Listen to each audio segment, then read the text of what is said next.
Bugun kalbasa harom deydiganlar chiqib qolyapti. Ey, sen kimsan oshna? Sen kimsan sen o'zi? Sandan zo'r aytmayapti bu gapni. Kim aytdi kalbasa harom deb? Kola harom deydigan kim aytdi senga kolani harom deb?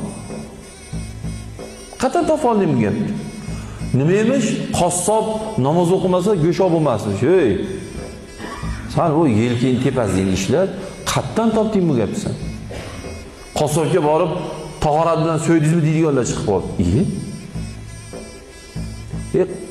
Kutubxonaga kirib ko'zingni yumib libo kitobni ushlab olib kel menga. Shu kitobda bormikin shu gap? Tasavvur qiling, bizdan avvalgi bobolarimiz bizdan zo'r e'tiqodli bo'lgan akalar. Nima demoqchiman? O'sha e'tiqodli bobolarimiz qassobga borib bismillah deb so'ydingizmi degan savolni bermagan. Musulmonlar yashaydigan o'lkada bu savolni berishlik uzuri tupoylik bu, ahmoqlik bu, bu johillik bu. O'zbekistonda qaysi birimiz top beralamiz? Bismillohni aytmasdan mol qo'y so'yadigan qassob kim top beraladi?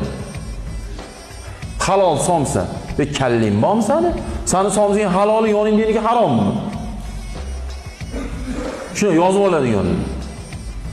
Diniy, chiroyli so'zlarni o'zini biznesiga aralashtirayotganlar bu. Iminni o'shani somsasini yemang. Iminni o'shani shikar.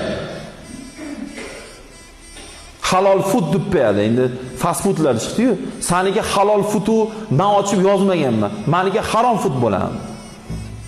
Shunaqa ongsiz bolalar paydo bo'lib qolyapti. Halol degan so'zni o'zini savdosini rivojlantiraman. Sen halol ishlaguncha bizni o'lkada buni bismillah deb so'yganmisiz? Somsangiz halolmi degan savol bu ahmoqlik bu.